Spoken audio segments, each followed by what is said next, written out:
Pues esos fallecimientos suponen 45 víctimas más que el año anterior, una cifra calificada por el Gobierno como un auténtico disparate. Así lo decía el propio ministro del Interior. Nosotros vamos a hablar de esas medidas con el profesor Luis Montoro, es presidente de honor de FESVIAL y catedrático de Seguridad Vial. Muy buenos días, señor Montoro.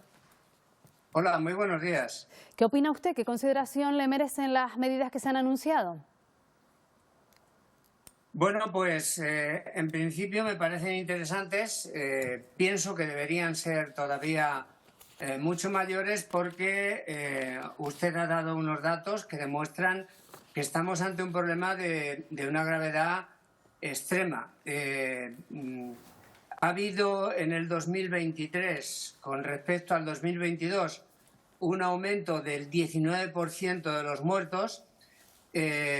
Hablamos solo de muertos en el acto y en las vías interurbanas. Posiblemente cuando tengamos los datos completos, fíjese en lo que puede resultar.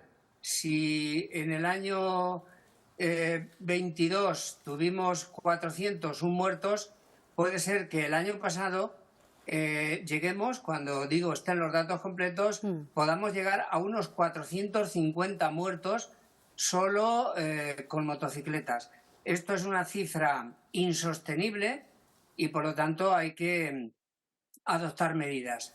Me parecen, reitero, interesantes, pero creo que habría que profundizar todavía mucho más en ellas porque el tema es grave, pero además si se miran las cifras desde una perspectiva histórica, vemos que prácticamente desde el 2019 van creciendo de manera sistemática y de manera muy importante. Entre las medidas que se han anunciado, recordamos, está el uso de casco integral o modular, los guantes, hacer un curso para quien quiera coger una moto teniendo su carné B1 a partir de los 3 años. Antes podíamos coger una moto de 125 centímetros cúbicos de manera mecánica inmediata, pero ahora hay que hacer un curso. Dice usted que estas medidas se quedan cortas. ¿Qué haría falta? ¿Cuál echa de menos? Bueno, vamos a ver. En primer lugar, como he dicho, son medidas interesantes. Pero, lógicamente, una medida puede aplicarse de muchas maneras. Yo pienso que estas medidas pueden ser buenas, pero hay que reforzarlas. Usted lo decía, falta una, que es también importante, y es que, de las que ha comentado, que los que pierdan puntos por cometer infracciones, cuando vayan a recuperarlos, tengan, digamos, unos cursos específicos para motoristas. Esto está muy bien porque los riesgos del motorista, que muchas veces se parecen también al de otros vehículos, bueno, pues también son específicos. En el caso, usted lo comentaba, de los que tengan un permiso B y tengan 3 años este permiso, que puedan acceder a conducir motos de 125, yo creo que esto de origen ya fue un error. Ahora se va a exigir que hagan un curso que está por definir, y esto es a lo que yo me quería referir, y depende de cómo se haga, tendrá mayor o menor éxito. En principio, el equivalente sería el que se utiliza para el permiso A de motos, que son 9 horas, de las cuales 6 son prácticas, me parecen pocas, y 3 teóricas. También me parecen pocas porque, bueno, explicar, por ejemplo, los riesgos que tiene un motorista en 3 horas, pues francamente es poco. Potenciar la formación que se da a los del permiso A, que son motos muy potentes, y aquí es donde tenemos un problema especialmente grave, me parece muy interesante. Y bueno, lo del casco integral o modular, pues bueno, y usar guantes, bien, pero, y digo bien porque prácticamente el 80% de los motoristas que mueren por un golpe en la cabeza. Pero, como digo, dada la gravedad del problema, habría que actuar más. ¿Y cómo actuar más? Pues en general fortaleciendo la formación, dedicada a la formación más a los peligros de utilización de la moto y no tanto al tema de las habilidades, porque al final los accidentes se producen por errores en la toma de decisiones y no por errores en las habilidades. Y luego, bueno, pues en el corte que han hecho ustedes también se comentaba, es preciso mejorar la protección al motorista en el caso de que se produzca el accidente. Sí. Aunque eso, pues claro, resulta muy caro porque tenemos en las vías de todo el Estado español pues como 25.000 kilómetros de vías que están protegidas de los 170.000 kilómetros totales.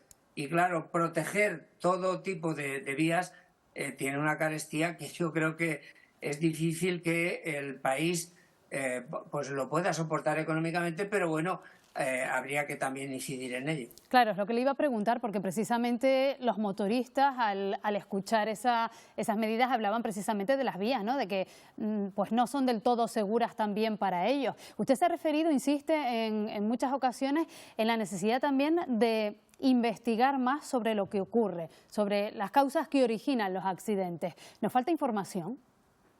Bueno, esto que comenta usted es muy importante porque, mire, si no sabemos cuándo, dónde, cómo y por qué se producen los accidentes, es inútil, es estúpido adoptar ningún tipo de medidas. Yo creo que hay que investigar mucho más porque la investigación nos dice toda la situación espaciotemporal del accidente de tráfico, en el caso de los motoristas o en el caso de las personas mayores.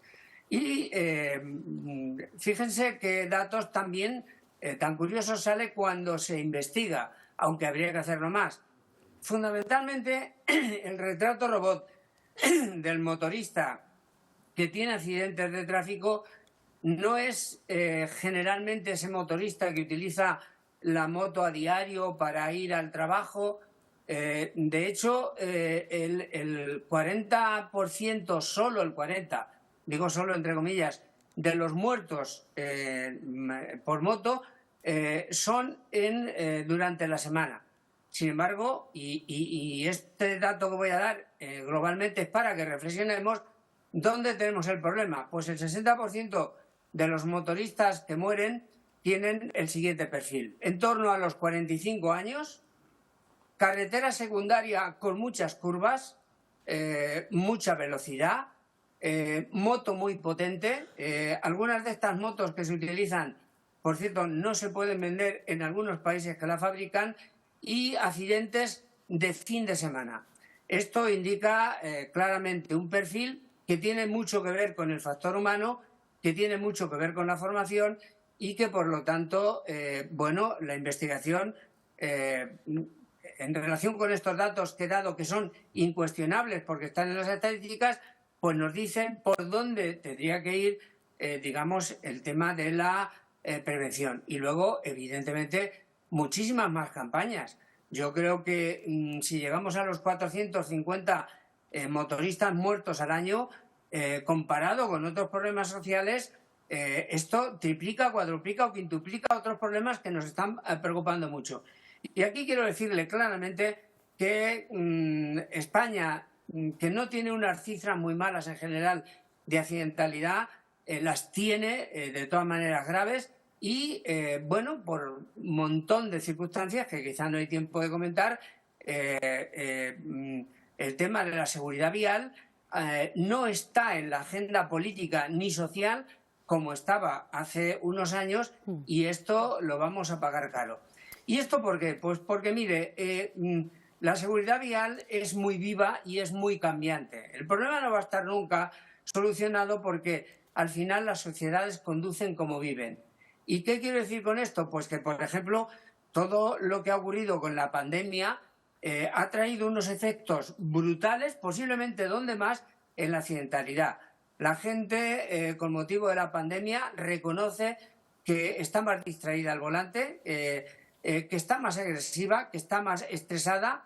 Hay mucha gente que, para afrontar la pandemia, y esto ha ocurrido también en los motoristas y en todos los conductores, bueno, pues ha recurrido al alcohol, a las drogas y a los fármacos, bueno, pues esto está causando problemas en la accidentalidad. Sí, y a los señor conductores, Montoro. Disculpe que le interrumpa, es que nos quedamos sin tiempo. Sería un tema que sin duda nos daría para muchísimo, pero no podemos continuar. Ya sabe cómo es la tele. Catedrático de Seguridad Vial de la Universidad de Valencia. Gracias por habernos atendido esta mañana. Ha sido un placer. Gracias a ustedes por preocuparse por este tema. Muy buenos días.